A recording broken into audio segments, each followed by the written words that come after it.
और मुझे खुशी है कि अपने उस कथन को मैं लगातार चरितार्थ होते हुए देख रहा हूं। आप सभी को भी इस गौरव से जुड़ने के लिए, उत्तराखंड की विकास यात्रा से जुड़ने का एक बहुत बड़ा अवसर मिल रहा है। बीते दिनों उत्तरकाशी में टनल से हमारे श्रमिक भाइयों को सुरक्षित निकालने का जो सफल अभियान चला, उसके लिए मैं राज्य सरकार समेत सभी का विशेष तौर पर अभिनंदन करता हूं। साथियों, उत्तराखंड वो राज्य है जहां आपको डिविनिटी और डेवलपमेंट दोनों का अनुभव एक साथ होता है। और मैंने तो उत्तराखंड की भावनाओं और संभावनाओं को निकट से देखा है, मैंने उसे जिया है, अनुभव किया है। एक कविता मुझे याद आती है जो मैंने उत्तराखंड के लिए कही थी। जहां अंजुलि में गंगा जल हो, जहां अंजुलि में गंगा जल हो, जहां हर एक मन बस निश्चल हो, जहां गांव-गांव में देशभक्त, जहां नारी में सच्चा बल हो, उस देवभूमि का आशीर्वाद लिए मैं चलता जाता हूं। इस देवभूमि के ध्यान से मैं सदा धन्य हो जाता हूं। हाय भाग्य मेरा, सौभाग्य मेरा, मैं तुमको शीश नवाता हूं। साथियों,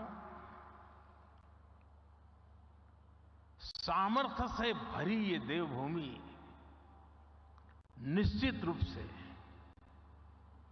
आपके लिए निवेश के बहुत सारे द्वार खोलने जा रही है। आज भारत विकास भी और विरासत भी जिस मंत्र के साथ आगे बढ़ रहा है, उत्तराखंड उसका प्रखर उदाहरण है। साथियों, आप सभी बिजनेस की दुनिया के दिग्गज हैं, और जो बिजनेस की दुनिया के लोग रहते हैं वो जरा अपने काम का स्वॉट एनालिसिस करते हैं। आपकी कंपनी की ताकत क्या है, कमजोरी क्या है, अवसर क्या है, चुनौतियां क्या है, और आप उसका आकलन कर करके अपनी आगे की रणनीति बनाते हैं। एक राष्ट्र के रूप में आज हम भारत को लेकर ऐसी ही स्वॉट एनालिसिस करें तो क्या पाते हैं? हमें चारों तरफ aspirations, hope, self confidence, innovation और अपॉर्चुनिटी ही दिखेगी। आपको आज देश में पॉलिसी ड्रिवन गवर्नेंस दिखेगी। आपको आज पॉलिटिकल स्टेबिलिटी के लिए देशवासियों का मजबूत आग्रह दिखेगा। आकांक्षी भारत आज अस्थिरता नहीं चाहता, वो स्थिर सरकार चाहता है। हाल में हुए विधानसभा चुनाव में भी हमने ये देखा है और उत्तराखंड ने लोगों ने पहले ही करके दिखाया है। जनता ने स्थिर और मजबूत सरकारों के लिए जनादेश दिया है। जनता ने गुड गवर्नेंस के लिए वोट दिया, गवर्नेंस के ट्रैक रिकॉर्ड के आधार पर वोट दिया है। आज भारत और भारतीयों को दुनिया जिस उम्मीद और सम्मान से देख रही है,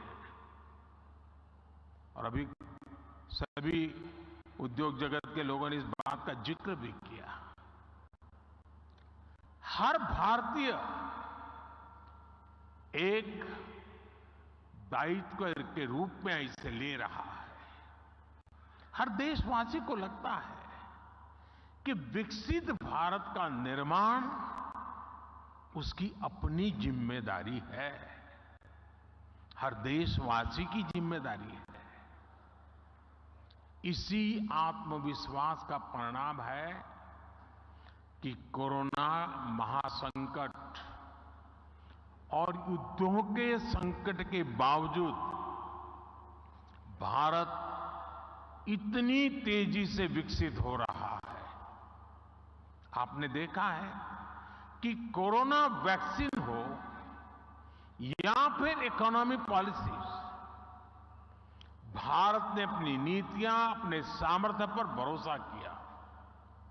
उसी कारण आज भारत बाकी बड़ी अर्थव्यवस्थाओं की तुलना में अलग ही लीग में दिखता है। राष्ट्रीय स्तर पर भारत की इस मजबूती का फायदा उत्तराखंड समेत देश के हर राज्य को हो रहा है। साथियों, इन परिस्थितियों में उत्तराखंड इसलिए भी विशेष हो और स्वाभाविक हो जाता है क्योंकि यहां डबल इंजन सरकार है। उत्तराखंड में डबल इंजन सरकार के डबल प्रयास चारों तरफ दिख रहा है। राज्य सरकार अपनी तरफ से जमीनी सच्चाई को समझते हुए यहां तेजी से काम कर रही है। इसके अलावा भारत सरकार की योजनाओं को, हमारे विजन को भी यहां की सरकार उतनी ही तेजी से जमीन पर उतारती है। आप देखिए, आज भारत सरकार 21वीं सदी के आधुनिक कनेक्टिविटी के इंफ्रास्ट्रक्चर पर उत्तराखंड में अभूतपूर्व इन्वेस्टमेंट कर रही है। केंद्र सरकार के इन प्रयासों के बीच राज्य सरकार भी छोटे शहरों और गांव कस्बों को जोड़ने के लिए पूरी शक्ति से काम कर रही है। आज उत्तराखंड में गांव की सड़कें हो या फिर चार धाम महामार्ग, इन पर अभूतपूर्व गति से काम चल रहा है। वो दिन दूर नहीं जब दिल्ली देहरादून एक्सप्रेसवे से दिल्ली और देहरादून की दूरी 2.5 घंटे होने वाली है।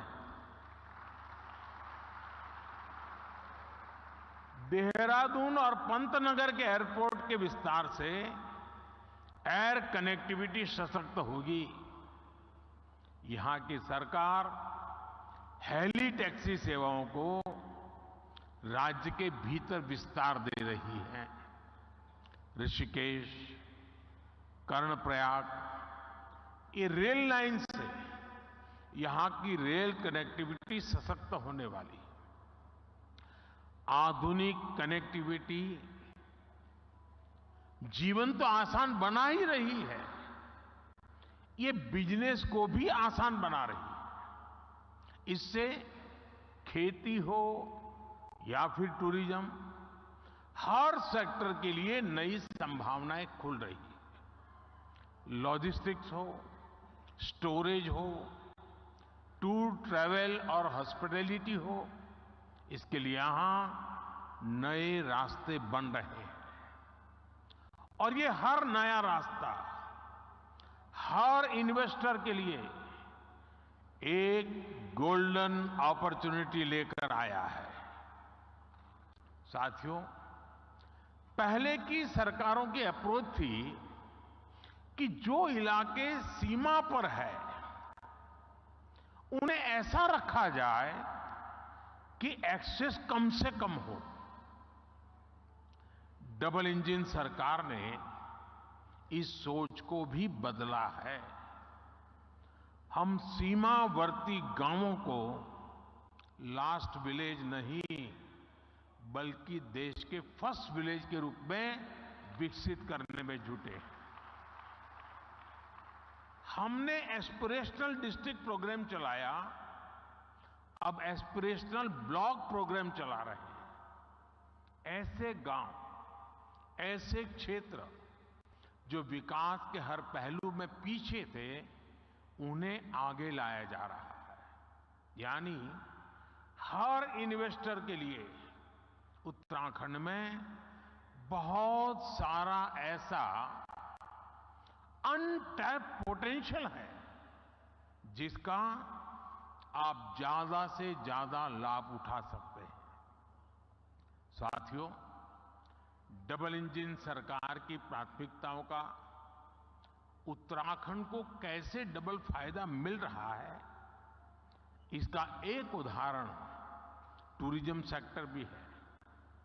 आज भारत को देखने के लिए भारतीयों और विदेशियों दोनों में अभूतपूर्व उत्साह देखने को मिल रहा है। हम पूरे देश में थीम बेस्ड टूरिज्म सर्किट तैयार कर रहे हैं। कोशिश ये है कि भारत के नेचर और हेरिटेज दोनों से ही दुनिया को परिचित कराया जाए। इस अभियान में उत्तराखंड टूरिज्म का एक सशक्त ब्रांड बनकर उभरने वाला है। यहां नेचर, कल्चर, हेरिटेज सब कुछ है। यहां योग, आयुर्वेद, तीर्थ, एडवेंचर स्पोर्ट्स, हर प्रकार की संभावनाएं हैं। इन्हीं संभावनाओं को एक्सप्लोर करना और उन्हें अवसरों में बदलना, ये आप जैसे साथियों की प्राथमिकता जरूर होनी चाहिए। और मैं तो एक और बात कहूंगा, शायद यहां जो लोग आए हैं उनको अच्छा लगे बुरा लगे, लेकिन यहां कुछ लोग ऐसे हैं कि जिनके माध्यम से उन तक तो मुझे बात पहुंचानी है, लेकिन उनके माध्यम से उन तक भी पहुंचानी है जो यहां नहीं है। खास करके देश के धन्ना सेठों को मैं कहना चाहता हूं, अमीर लोगों को कहना चाहता हूं, मिलियनर बिलियनर से कहना चाहता हूं। हमारे यहां माना जाता है, कहा जाता है, जो शादी होती है ना, वो जोड़े ईश्वर बनाता है, ईश्वर तय करता है जोड़ा। मैं समझ नहीं पा रहा हूं, जोड़े जब ईश्वर बना रहा है तो जोड़ा अपने जीवन की यात्रा उस ईश्वर के चरणों में आने के बजाय विदेश में जाकर के क्यों करता है?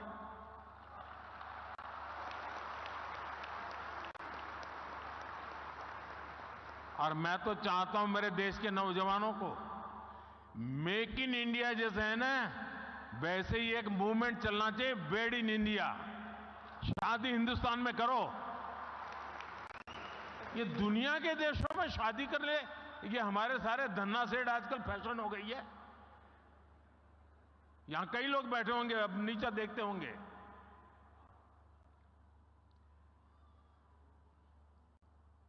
और मैं तो चाहूंगा आप कुछ इन्वेस्टमेंट कर पाओ न कर पाओ छोड़ो, हो सकता है सब लोग न करें, कम से कम आने वाले 5 साल में आपके परिवार की एक डेस्टिनेशन शादी उत्तराखंड में करिए।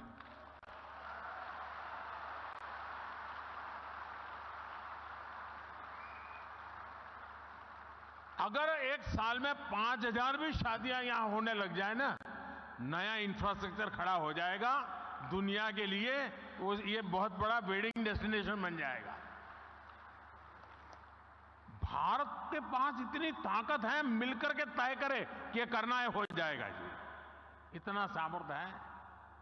साथियों, बदलते हुए समय में आज भारत में भी परिवर्तन की एक तेज हवा चल रही है। बीते 10 वर्षों में एक आकांक्षी भारत का निर्माण हुआ है। देश की एक बहुत बड़ी आबादी थी जो अभाव में थी, वंचित थी, वो असुविधाओं से जुड़ी है। अब वो उन सारी मुसीबतों से निकल करके सुविधाओं के साथ जुड़ रही है, नए अवसरों से जुड़ रही है। सरकार की कल्याणकारी योजनाओं की वजह से 5 साल में 13.5 करोड़ से ज्यादा लोग गरीबी से बाहर आए हैं। इन करोड़ों लोगों ने अर्थव्यवस्था को एक नई गति दी है। आज भारत के भीतर कंजम्पशन बेस्ड इकोनॉमी तेजी से आगे बढ़ रही है। एक तरफ आज नियो मिडिल क्लास है जो गरीबी से बाहर निकल चुका है, जो नया नया गरीबी से बाहर निकला है वो अपने जरूरतों पर ज्यादा खर्च करने लगा है। दूसरी तरफ मिडिल क्लास है जो अपनी आकांक्षाओं की पूर्ति पर, अपनी पसंद की चीजों पर भी ज्यादा खर्च कर रहा है। इसलिए हमें भारत के मिडिल क्लास की पोटेंशियल को समझना होगा। उत्तराखंड में समाज की ये शक्ति भी आपके लिए बहुत बड़ा मार्केट तैयार कर रही है। साथियों, मैं आज उत्तराखंड सरकार को house of Himalaya brand launch करने के लिए बहुत बहुत बधाई देता हूं। ये उत्तराखंड के लोकल उत्पादों को विदेशी बाजारों में स्थापित करने के लिए बहुत अभिनव प्रयास है। ये हमारी वोकल फॉर लोकल और लोकल फॉर ग्लोबल की अवधारणा को और मजबूत करता है। इससे उत्तराखंड के स्थानीय उत्पादों को विदेशी बाजारों में पहचान मिलेगी, नया स्थान मिलेगा। भारत के तो हर जिले, हर ब्लॉक में ऐसे प्रोडक्ट हैं जो लोकल हैं लेकिन उनमें ग्लोबल बनने की संभावनाएं हैं। मैं अक्सर देखता हूं कि विदेशों में कई बार मिट्टी के बर्तन को भी बहुत स्पेशल बनाकर प्रस्तुत किया जाता है। ये मिट्टी के बर्तन वहां बहुत महंगे दामों में मिलते हैं। भारत में तो हमारा विश्वकर्मा साथी ऐसे अनेक बेहतरीन प्रोडक्ट्स पारंपरिक रूप से बनाते हैं। हमें स्थानीय उत्पादों के लिए इस तरह के महत्व को भी समझना होगा और इनके लिए ग्लोबल मार्केट को एक्सप्लोर करना होगा। और इसलिए ये जो हाउस ऑफ हिमालय ब्रांड अब लेके आए हैं, उसे मुझे एक व्यक्तिगत रूप से आनंद का विषय है मेरे लिए। यहां बहुत कम लोग होंगे जिनको शायद मेरे एक संकल्प के विषय में पता होगा, क्योंकि ये संकल्प कुछ ऐसे मेरे होते हैं उसमें आपको सीधा बेनिफिट शायद न दिखता हो, लेकिन उसमें ताकत बहुत बड़ी है। मेरा एक संकल्प है, आने वाले कुछ समय में मैं इस देश में 2 करोड़ ग्रामीण महिलाओं को 2 करोड़ ग्रामीण महिलाओं को लखपति बनाने के लिए मैंने लखपति दीदी अभियान चलाया है। 2 करोड़ लखपति दीदी बनाना हो सकता है कठिन काम होगा, लेकिन मैंने मन में संकल्प बना लिया है। ये हाउस ऑफ हिमालय जो ब्रांड बनती है ना, तो मेरा जो 2 करोड़ लखपति दीदार बनाने का काम है ना, वो तेजी से इसमें बढ़ जाएगा। और इसलिए भी मैं धन्यवाद करता हूं। साथियों, आप भी एक बिजनेस के रूप में यहां के अलग अलग जिलों में ऐसे प्रोडक्ट्स की पहचान करें। हमारी बहनों के सेल्फ हेल्प ग्रुप्स हो, एफपीओज हो, उनके साथ मिलकर नई संभावनाओं को तलाश करें। ये लोकल को ग्लोबल बनाने के लिए एक अद्भुत पार्टनरशिप हो सकती है। साथियों, इस बार लाल किले से मैंने कहा है कि विकसित भारत के निर्माण के लिए नेशनल कैरेक्टर, राष्ट्रीय चरित्र को सशक्त करना होगा। हम जो भी करें वो विश्व में श्रेष्ठ हो। हमारे स्टैंडर्ड दुनिया फॉलो करे। हमारी manufacturing zero effect, zero defect के सिद्धांत पर हो। एक्सपोर्ट ओरिएंटेड मैन्युफैक्चरिंग कैसे बढ़े, हमें अब इस पर फोकस करना है। केंद्र सरकार ने पीएलआई जैसा एक महत्वाकांक्षी अभियान चलाया है। इसमें क्रिटिकल सेक्टर्स के लिए एक इकोसिस्टम बनाने का संकल्प स्पष्ट दिखता है। इसमें आप जैसे साथियों की भी बहुत बड़ी भूमिका है। ये लोकल सप्लाई चेन को, हमारे एमएसएमईज को मजबूत करने का समय है। उस पर निवेश करने का समय है। हमें भारत में ऐसी सप्लाई चेन विकसित करनी है कि हम दूसरे देशों पर कम से कम निर्भर हो। हमें उस पुरानी मानसिकता से भी बाहर आना है कि फलां जगह कोई चीज कम कीमत में उपलब्ध है तो वहीं से इंपोर्ट कर दो। इसका बहुत बड़ा नुकसान हमने झेला है। आप सभी उद्यमियों को भारत में ही कैपेसिटी बिल्डिंग पर भी उतना ही जोर देना चाहिए। जितना फोकस हमें एक्सपोर्ट को बढ़ाने पर करना है, उतना ही अधिक बल इंपोर्ट को घटाने पर भी देना है। हम 15 लाख करोड़ रुपए का पेट्रोलियम प्रोडक्ट हर साल इंपोर्ट करते हैं। कोयला प्रधान देश होते हुए भी हम 4 लाख करोड़ का कोयला हर साल इंपोर्ट करते हैं। पिछले 10 वर्षों में देश में दलहन और तिलहन इसके इंपोर्ट को कम करने के लिए अनेक प्रयास हुए हैं, लेकिन आज भी देश को 15,000 करोड़ रुपए से ज्यादा की दालें बाहर से इंपोर्ट करनी पड़ रही है। अगर भारत दाल के मामले में आत्मनिर्भर होगा तो ये पैसा देश के ही किसानों के पास जाएगा। साथियों, आज हम न्यूट्रिशन के नाम पर